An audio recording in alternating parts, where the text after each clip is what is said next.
questionar mais.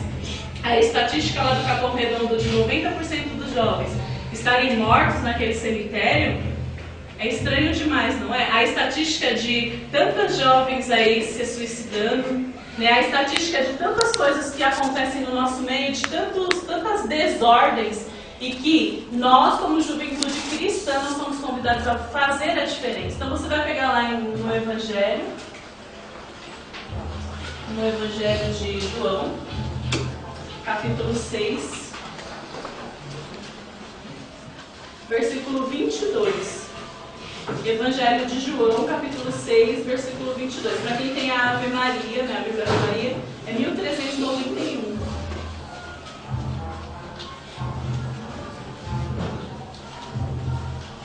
Ela é um pouquinho longa, a história, né, a passagem, mas para que você entenda que, assim, Jesus, ele se deu uma cruz por cada um de nós e ele se deixou para nós, né? Todo mundo achou?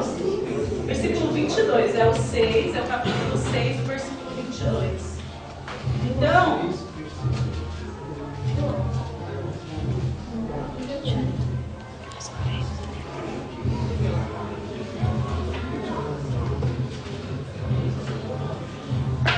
(1391) para quem tem a Ave Maria.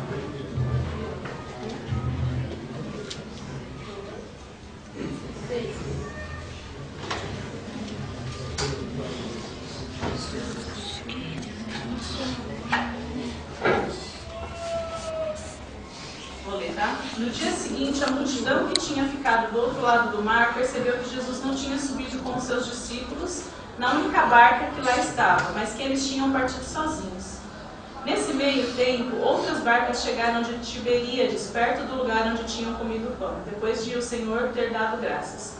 E reparando a multidão que nem Jesus, nem os seus discípulos estavam ali, entrou nas barcas e foi até Cafarnaum à sua procura. Encontrando na outra margem do lago, perguntaram: Mestre, quando chegastes aqui? Respondeu-lhes Jesus: em verdade vos digo, buscai-me, não porque vistes os milagres, mas porque comestes dos pães e ficastes fartos. Trabalhai não pela comida que perece, mas pela que dura até a vida eterna, que o Filho do Homem vos dará. Pois nele Deus Pai imprimiu o seu sinal. Né? Perguntaram-lhe: que faremos para praticar as obras de Deus? Respondeu-lhes Jesus: a obra de Deus é esta, que creiais naquele que ele enviou. Perguntaram eles: que milagre fazes tu para que o vejamos e creiamos em ti? Qual é a tua obra? Nossos pais comeram o maná do deserto, segundo o que está escrito. Deus deu-lhes de comer o pão vindo do céu. Jesus respondeu-lhes: em verdade vos digo, Moisés não vos deu o pão do céu, mas o meu Pai é quem vos dá o verdadeiro pão do céu.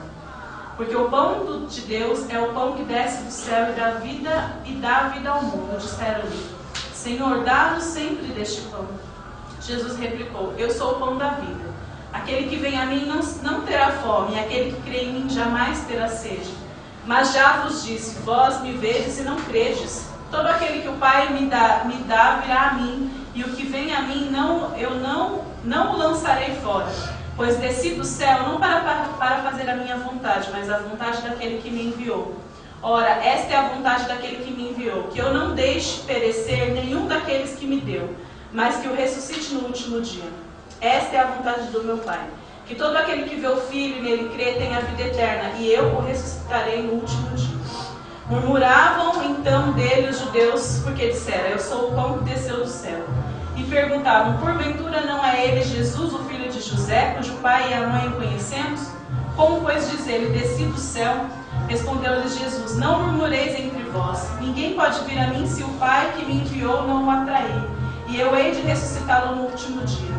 Está escrito nos profetas: todos serão ensinados por Deus. Assim todo aquele que ouviu o Pai e foi por ele instruído vem a mim. Não que alguém tenha visto o Pai, pois só aquele que vem de Deus, esse é que viu o Pai.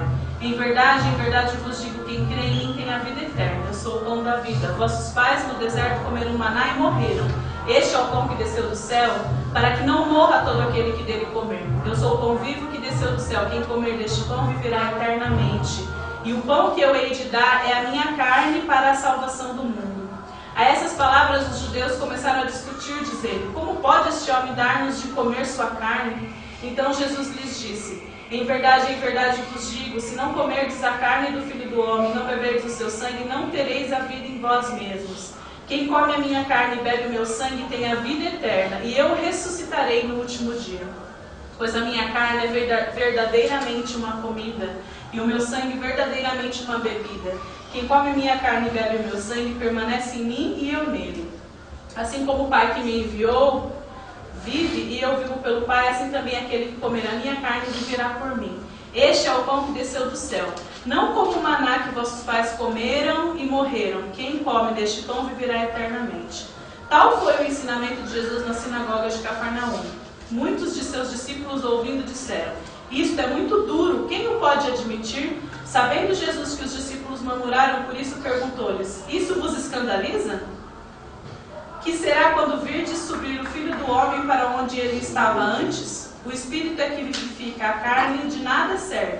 As palavras que vos tenho dito são Espírito e vida, mas há alguns entre vós que não creem.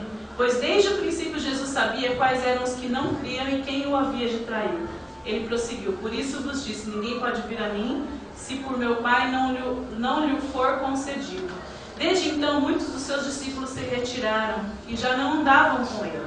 Então Jesus perguntou aos 12: quereis vós também retirar-vos? Respondeu-lhe Simão Pedro: Senhor, a quem iríamos nós? Tu tens as palavras da vida eterna, e nós cremos e sabemos que tu és o Santo de Deus. Jesus acrescentou: não vos escolhi eu todos os 12? Contudo, um de vós é um demônio. Ele se referia a Judas, filho de Simão Iscariotes, porque era quem o havia de entregar, não obstante ser um dos 12. Palavras da salvação. Então eu quis assim ler o Evangelho inteiro, mesmo que ele fosse longo, né? Mas para que vocês entendessem assim, Jesus mesmo realizando os milagres, Jesus mesmo levantando os paralíticos, Jesus mesmo fazendo os cegos enxergarem. O povo duvidava de Jesus. O povo duvidava quando Jesus ele, digamos que ele falou realmente do porquê que ele tinha vindo, né? Porque a palavra fala lá que ele fala assim: vocês só vieram pelo aquilo que vocês comeram e ficaram fartos.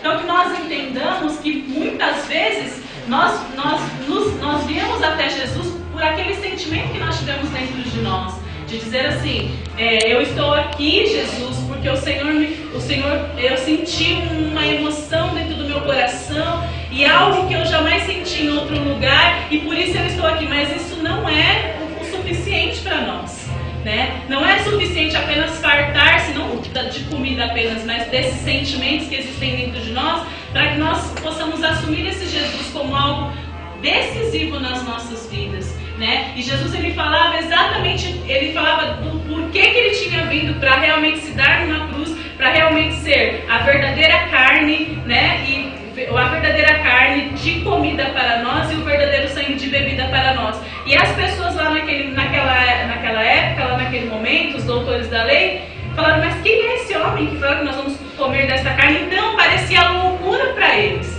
Parecia loucura para os incrédulos ouvir do próprio Jesus aquelas palavras e dizer assim: não, mas espera aí, esse homem está louco. E na nossa vida acontece isso também, mas espera aí, eu vou viver a castidade, mas espera aí, isso é loucura nesse século 21. Quem é você para dizer que é Deus que está falando através de você isso? Quem é esse Deus? Então assim, as dúvidas e os questionamentos na nossa vida talvez não sejam, nós não tenhamos a coragem de realmente, diante das nossas orações, falar assim: então Jesus, você está louco, você quer isso para a minha vida, mas você está louco. Nós não temos essa coragem, mas por muitas vezes o nosso sentir, o nosso sentimento, a nossa razão fala isso, de dizer assim: mas espera aí, né? Esse povo que está aqui é tudo doido, esse povo que está aqui não fala nada com nada, né? Então assim, durante esse mês eu tenho certeza que muitas coisas aconteceram na sua vida, muitas dúvidas. A sua fé realmente vacilou, as interrogações ficaram ali, ó, né? Mexeram com aquilo que você tem dentro de você, mas qual é a resposta que você tem que dar para você mesmo? Né? Independente de qualquer coisa, eu sigo esse Jesus. Eu sigo esse Jesus por aquilo acreditando nas palavras dele, acreditando naquilo que ele realiza, naquela emoção sim, que eu senti, porque é importante viver essa emoção, é importante realmente sentir esse afeto de Deus para conosco, mas nós não podemos permanecer apenas no afeto, nós não podemos permanecer apenas nos sentimentos. Então, se o grupo de jovens se nós não tivermos mais alguém para tocar aqui, se nós não tivermos alguém para ficar fazendo palhaçadinha para a gente rir, nós não vamos estar mais, né? Se um dia você não tiver mais a oportunidade de tocar Daniel, cadê o Daniel? Daniel, é impressionante. Então, se você nunca mais tiver a oportunidade de tocar, de fazer aquilo que você mais gosta dentro da igreja, você não vai permanecer mais, simplesmente porque você não vai mais satisfazer as suas vontades, dar uma, como é que fala? Isso, falei a palavra, que era exatamente o que eu pensei, falei, coçadinha no seu ego. Então, quer dizer, a partir do momento que você já não for mais aquele que satisfaz as suas próprias necessidades, no sentido assim, das pessoas te notarem, das pessoas falarem quanto você é inteligente, quanto você é importante, você não vai permanecer mais. Espera aí, nós não podemos ser assim. E o Evangelho fala exatamente sobre isso. Quando Jesus falou, enquanto eles estavam vendo os milagres, todo mundo queria seguir. Mas na hora que ele falou, quando ele falou do corpo e do sangue dele, que aí todos entenderam que se tratava de uma morte, todos tiveram o sentimento de morte dentro de si. Claro que a morte que depois viria a ressurreição. Então, né, aqueles que permaneceram com ele puderam contemplar isso, né? Naquele momento, enquanto todos viam um milagre, a multidão estava ali, mas quando ele encostou-os na parede, enquanto ele perguntou, duvidastes, né? Você duvida do que eu estou falando? Muitos se retiraram e foram embora. E ele chegou para os 12 da mesma forma e disse: